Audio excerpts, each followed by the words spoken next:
Inkheart is a 2008 family-friendly fantasy adventure film directed by Lane Softly, who hasn't directed anything I recognize besides the 90s cult classic Hackers. The screenplay was written by the same dude who wrote Shrek the Musical, and it's based off a novel of the same name by Cornelia Funke, who, fun fact, always envisioned Brendan Fraser in the role of Mo, to which he was eventually cast for this movie.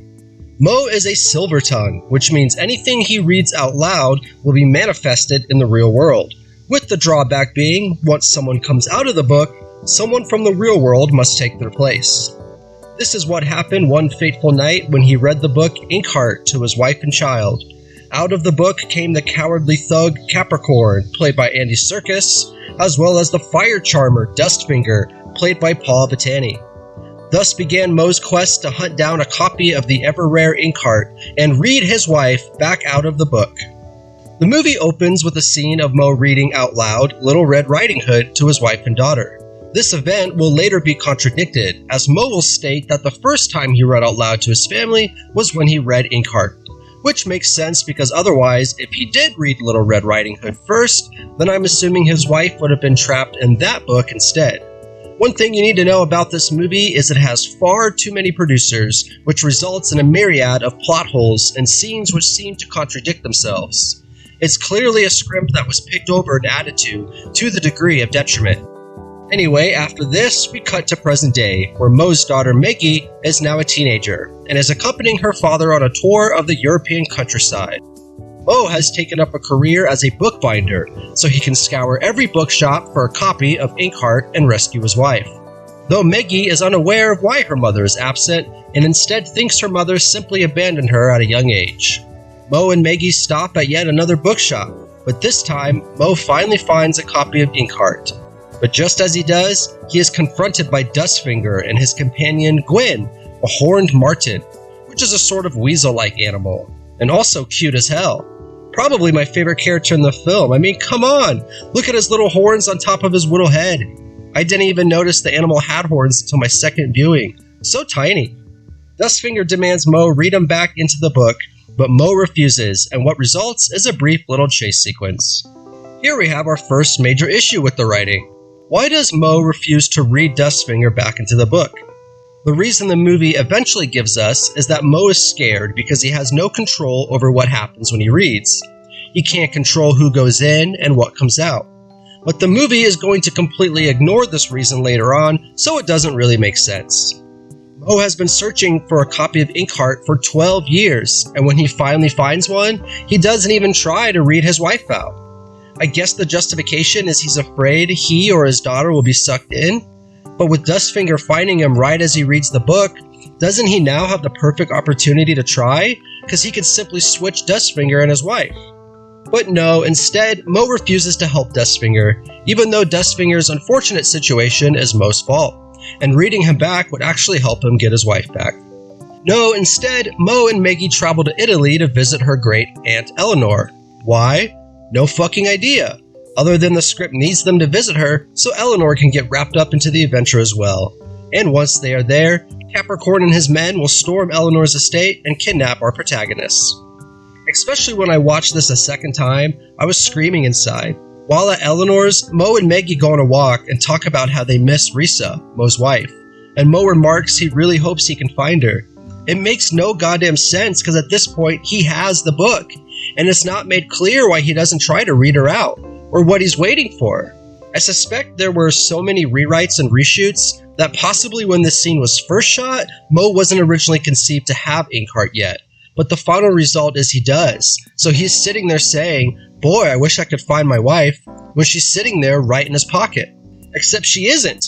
See, there's a twist later on revealing that Capricorn used a different silver tongue to read his henchmen out of the book, and with them came Risa. So because of this, the movie can't have Mo attempt to read her out because she's not there, even though he doesn't know that. It's so sloppy. The writing is easily the worst part of this film, as everything that happens makes no sense within the eternal logic of the film. However, I couldn't blame you for not noticing all these plot holes first viewing, as the film is actually somewhat enjoyable to watch.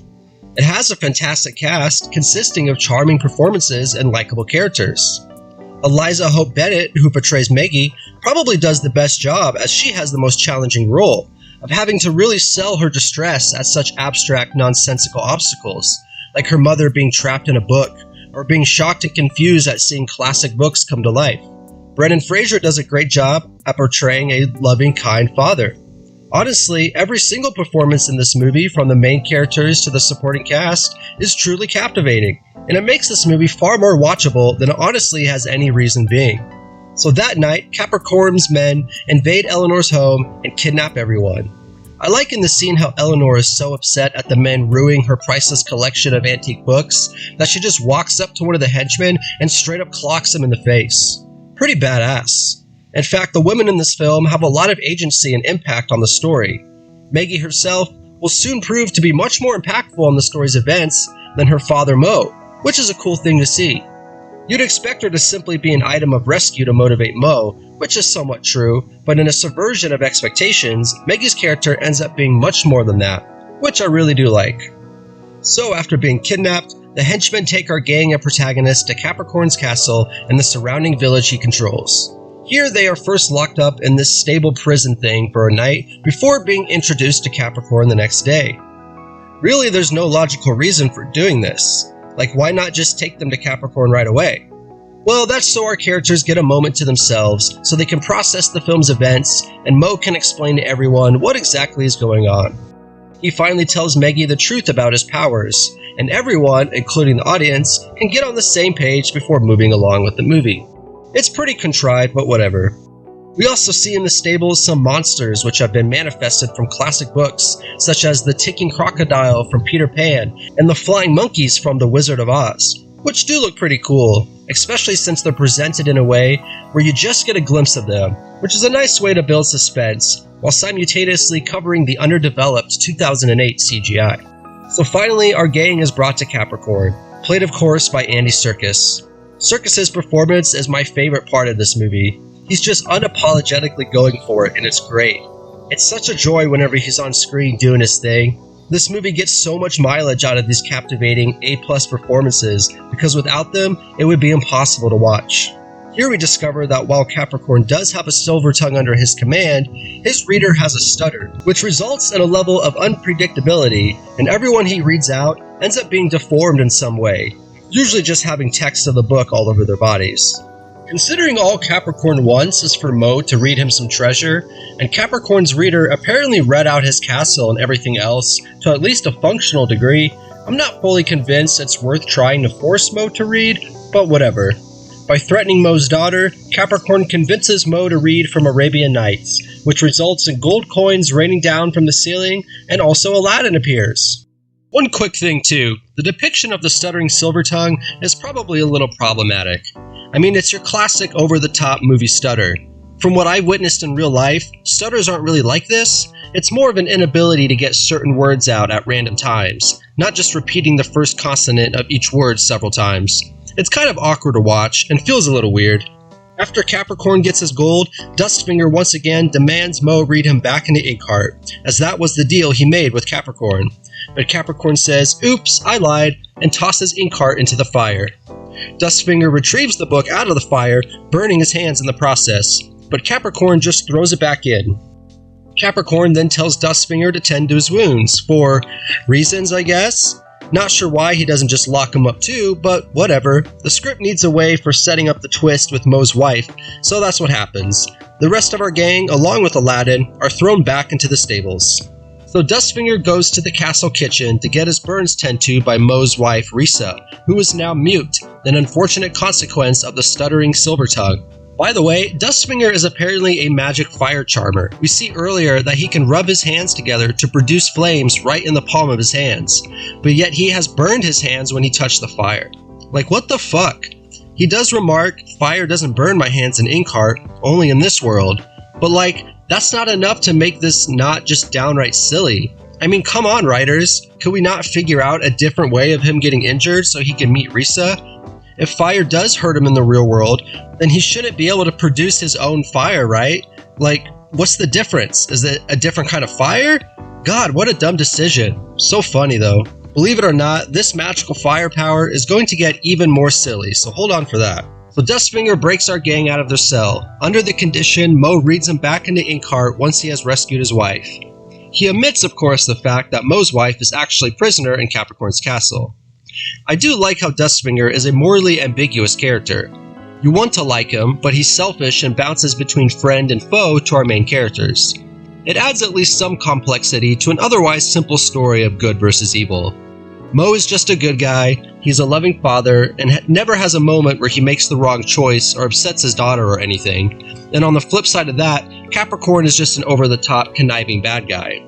So Dustfinger's more ambiguous character is a nice touch. In order to escape the castle grounds, they need a distraction, so Mo reads from the Wizard of Oz to manifest a little help. Alright, here we go. We're about halfway through this movie and nothing really exciting has happened. Given the movie's primary concept is bringing books to life, you expect to see lots of recognizable characters from classic fiction.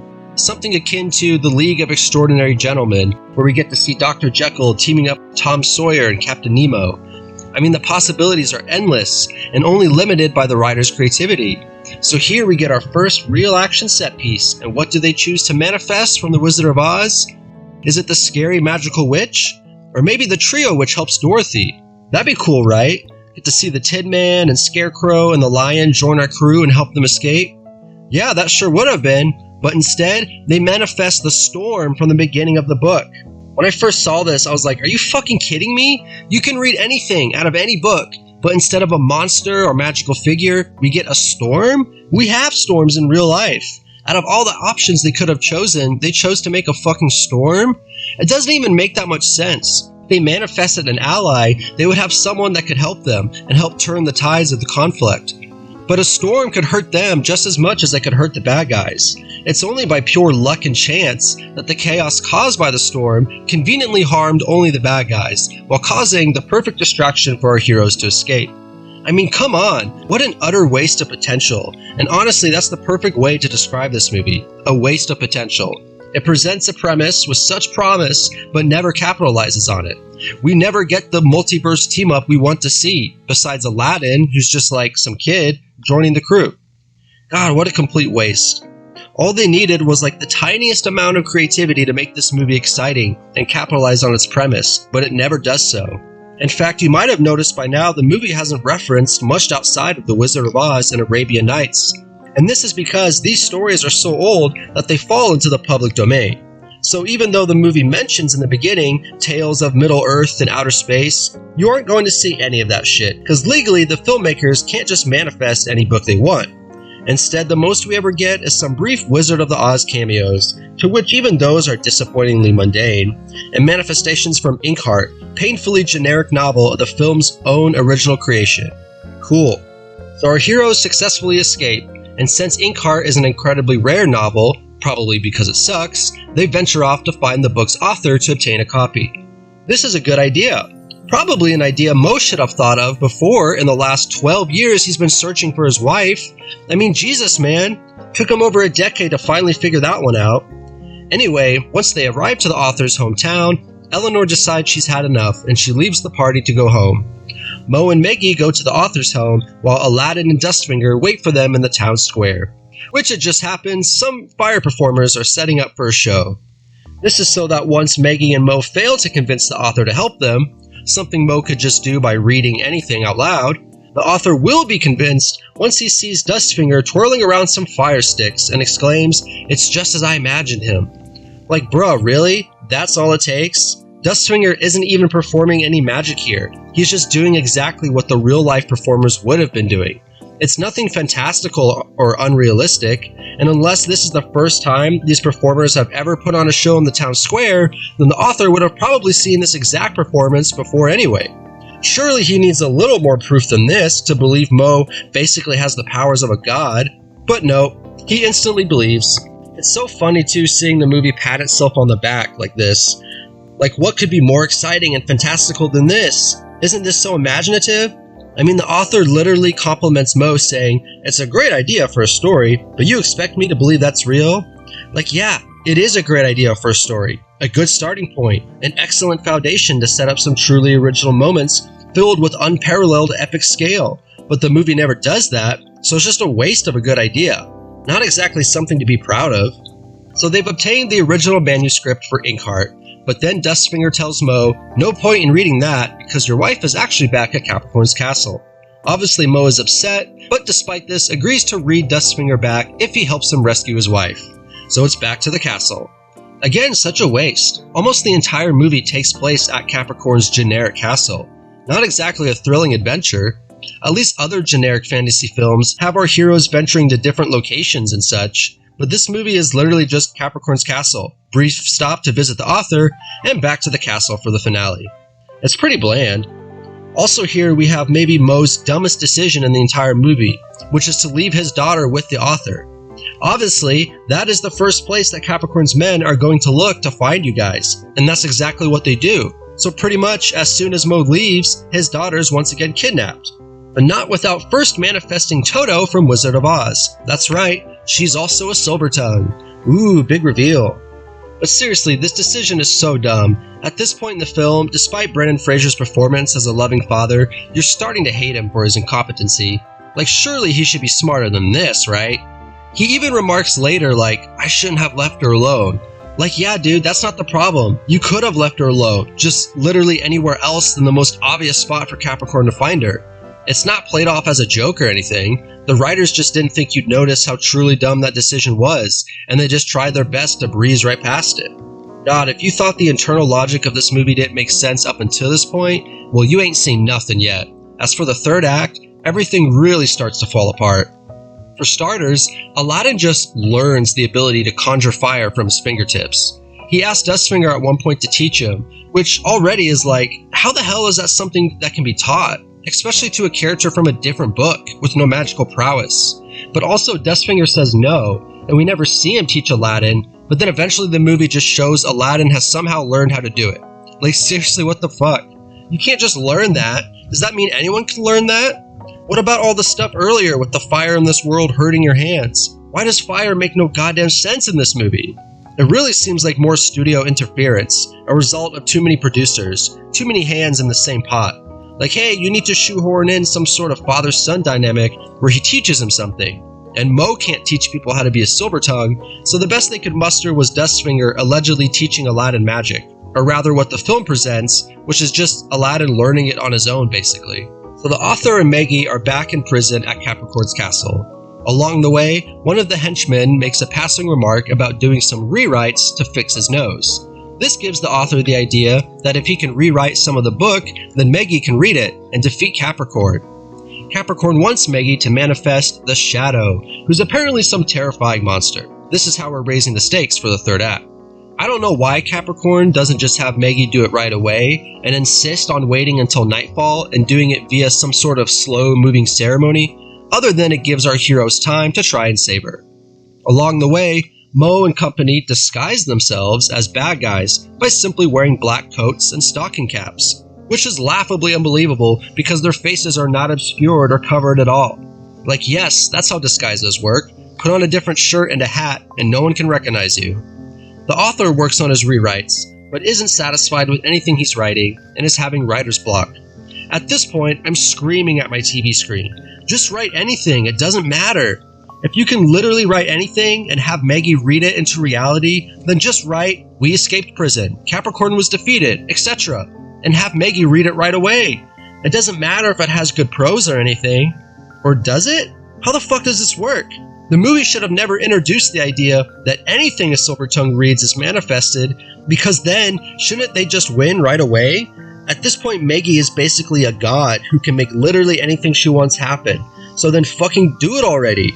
Well, you might be thinking, the author has to write it. After all, surely only the author of Inkheart can make edits to Inkheart. Nope, because eventually, Maggie will resort to writing on her arm, reading it out loud, and it happens. She can literally control the entirety of all of reality herself. And even though the author eventually does finish his rewrite, they wait to read it out loud only till after Maggie has obeyed Capricorn's wishes and manifested the shadow out of Inkheart. Like, why wait? You had the rewrite. Just read it right then and there in the prison cell. Why the fuck did you guys wait till after you gave Capricorn what he wanted, only then to try and change things? You control life as you know it, Maggie. How is there any conflict at this point? I mean, obviously it's because the scriptwriters needed to make a story, but Jesus, they should have never introduced this concept in the first place, because everything just falls apart. It's so funny too. Like after she summons the shadow and she starts to read the rewrites and command the shadow to turn on Capricorn, Capricorn is just like trying to convince the shadow to make her stop. Like, hey dude, she's right in front of you, why don't you just stop her instead? Why is there an entire army of bad guys just standing there watching her do this with no one trying to stop her? I mean, eventually Capricorn draws his knife and does start to, but at this point, Mo has finally made it to the scene, and he stops Capricorn and has a brief scuffle with him, buying Maggie time to literally fix everything, including killing Capricorn and sending everyone back into the book. Oh yeah, I also forgot. Throughout the whole third act of this movie, we are shown that Eleanor actually changes her mind and starts to make her way back to the castle to help everyone out, which results in her showing up for the final conflict with all the previously seen monsters at her side. This is a fun reveal, only it's not a reveal because the movie spends plenty of time showing us on her way back through multiple scenes. Like, don't do that. It completely spoils the surprise. Clearly they needed to fill time, but it would have been a cool reveal to see Eleanor show up helping our heroes at the end. Such an odd decision. I do like how Eleanor, being this old lady, gets to be a badass and kick some bad guy butt, and sort of save the day, even if her actions are ultimately pointless since Maggie is god of everything at this point.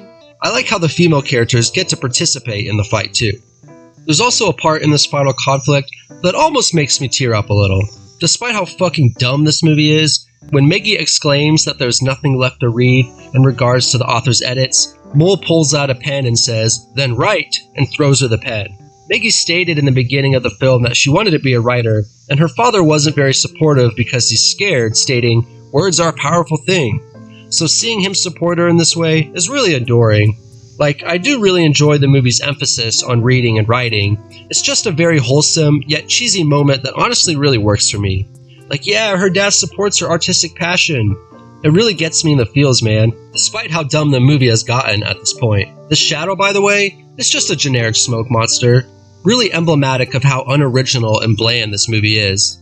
Again, we have the potential to use really anything at all for our final baddie, and instead, it's just like the most generically designed monster ever. At least it was easy to animate for the creators. Several times they hype up the shadow as the most terrifying thing ever, and then it shows up, looks like shit, isn't scary, and does nothing until it's vanquished by Maggie. So lame. So even though Maggie read out loud that everyone returned to their original worlds, Dustfinger and Aladdin didn't. Why? Fuck if I know. I guess they weren't in the immediate proximity of Maggie when she read that. Dustfinger remarks, "I missed my chance." But like, is that how it really works? You gotta be close to Maggie when it happens? Doesn't seem right, but sure, whatever. Let's just fucking move this piece of crap along at this point. At least it gives me yet another scene to criticize, because after Dustfinger and Aladdin miss their chance to go back, they decide to team up and go on an adventure, just the two of them, to find a different Silvertongue, so Dustfinger can be reunited with his wife. Dustfinger says Mo will never do it now, because he won't risk losing his wife. But like, hey idiot, you just saw how Maggie set everyone back because she can write whatever she wants and ignore the whole switcheroo rule, which, by the way, the movie ignored earlier when Maggie read Toto out of The Wizard of Oz and nobody had to take Toto's place in the book. Like, why establish rules you're just going to ignore anyway? Just don't have them in the first place. Jesus. So this scene is really funny and frustrating because they set it up and then just immediately knock it down. Like, Aladdin and Dustfinger team up and set off on their adventure, and the feeling communicated to the audience is that this is a good thing. I actually kind of like this ending. It lets Dustfinger conclude his arc by making a sacrifice for the benefit of someone else, and finally agreeing to mentor Aladdin, who's been begging Dustfinger to do so. The movie just immediately contradicts all of this. It's so bizarre. I wonder if this is how the original ending was in the novel, because there are sequels to that, and Dustfinger setting off with Aladdin seems like a good way to leave open the possibility of a sequel, while also having a satisfying end to those characters for now. But it doesn't matter, because immediately after, Mo catches up to them and agrees to read Dustfinger back into the book. Really, Dustfinger is right. Mo shouldn't want to do this, as he could risk losing his wife again, or swapping himself or Maggie into Inkheart. But he does it anyway, and lucks out with the fact that Dustfinger happens to go in, and all that comes out is a fucking butterfly. Phew, lucky for Mo, a monster didn't come out. But again, that wouldn't really matter anyway, because at this point, you can just read anything out loud yourself wrote and it'll come true. So really, why does Dustfinger even need to hand mow the book and have him read from it? Ugh, nothing makes sense anymore. I fucking can't. I'm done. And thank God the movie is done too. God, that was rough. So clearly the writing of this movie is fucking terrible. Nothing really makes sense. It's littered with plot holes and logical fallacies. It introduces a premise ripe with endless potential and proceeds to completely squander that potential in every possible way. Despite all that, I don't hate this movie. The performances from its cast really do a lot to make this movie watchable. From our main characters to even the henchmen, everyone is doing a fantastic job and overacting in the perfect way where it's more believable than it is cheesy or cringy. I don't know, it just works. There's a lot of wholesome dynamics in the relationships too, like Dustfinger and Aladdin or Mo and Maggie. So all of this working together, it actually creates quite a cozy film. I thought watching this the second time for my review would be a slog, but it honestly wasn't. Sure, part of the entertainment came from examining how terrible the story is, but each and every character captures my attention and is pleasant to watch. It's quite the charming waste of potential. I think all things considered, this movie deserves a solid 2 out of 5 stars. It's not a good movie by any means, but I also wouldn't blame someone for liking it. Like, especially if you grew up watching this movie and had some nostalgia for it, I could see it being something you'd throw on from time to time. It does move at a quick pace, and because each and every performance draws you in, it's the type of movie I could see anyone watching if they were just flipping through the channels and stumbled upon it. I wouldn't even blame you for overlooking its complete lack of logic at every turn, because each individual moment with its characters is entertaining. It's quite the paradox. It's both a complete piece of horseshit, but also kind of fun to watch. Such a weird conundrum, this film. It's like I want to hate it, but I end up being like, come here you guys, I can't stay mad at you. I definitely recommend watching it because it's fun to hate watch, while also secretly kind of enjoying it a little bit. Man, what a movie. Well, that's my review, guys. I think next time I'll be covering Where the Wild Things Are. Once again, I'm reviewing these films because I want to thoroughly cover the specific cinematic movement of live-action fantasies released in the early 2000s. Not sure when I'll move on to, quote, real cinema, but I have made some exceptions here and there. One of them being my review for Star Wars The Acolyte, which you should definitely check out because that video took me way too goddamn long to make, and I'll probably not be covering a season of TV ever again because it was way too much work. Anyway, you know the drill. Like, comment, and subscribe. Jeremy Irons is a cutie patootie, and I'll see you next time. Bye!